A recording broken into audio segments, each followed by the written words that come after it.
Good morning, our daily good news for Wednesday, August the 5th.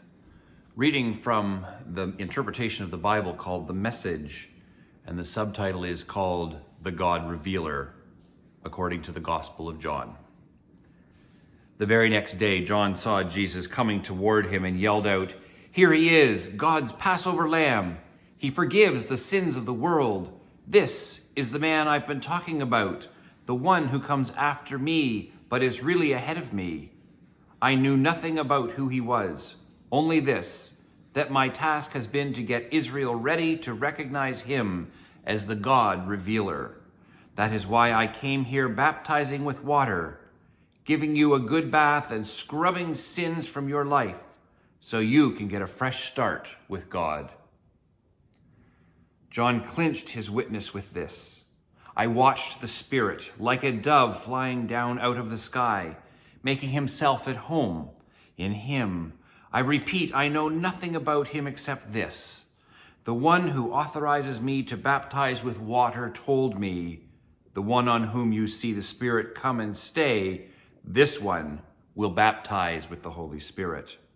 That's exactly what I saw happen, and I'm telling you, there's no question about it. This is the Son of God. The next day, John was back at his post with two disciples who were watching. He looked up and saw Jesus walking nearby and said, "Here he is, God's Passover lamb." The two disciples heard him and went out after Jesus. Jesus looked over his shoulder and said to them, "What are you after?"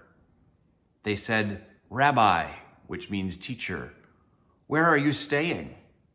He replied, "Come along and see for yourself." They came, saw where he was living, and ended up staying with him for the day. It was late afternoon when this happened. Andrew, Simon Peter's brother, was one of the two who heard John's witness and followed Jesus.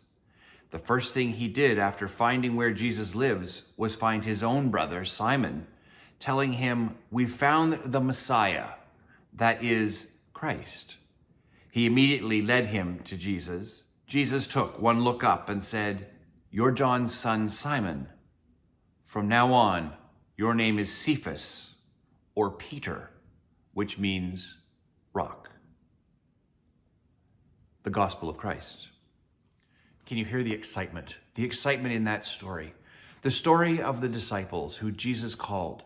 The excitement as they tried to learn what their new role was in spreading the good news of Jesus Christ. The excitement that the fishermen, the tax collectors, people from all walks of life had as they understood and what Jesus meant to them. And can we feel and see that excitement in our lives today as we work our way through this pandemic and we see not always the best news, don't always hear the best news every day? Can we still be excited? Can we be excited that Jesus will save, that Jesus still leads our lives, that Jesus is still our rock, that Jesus is the one that we should follow?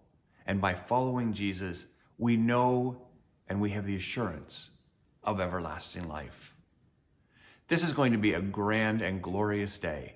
Make the very best of it. Follow Jesus. Be safe and love one another. Have a great Wednesday, everybody.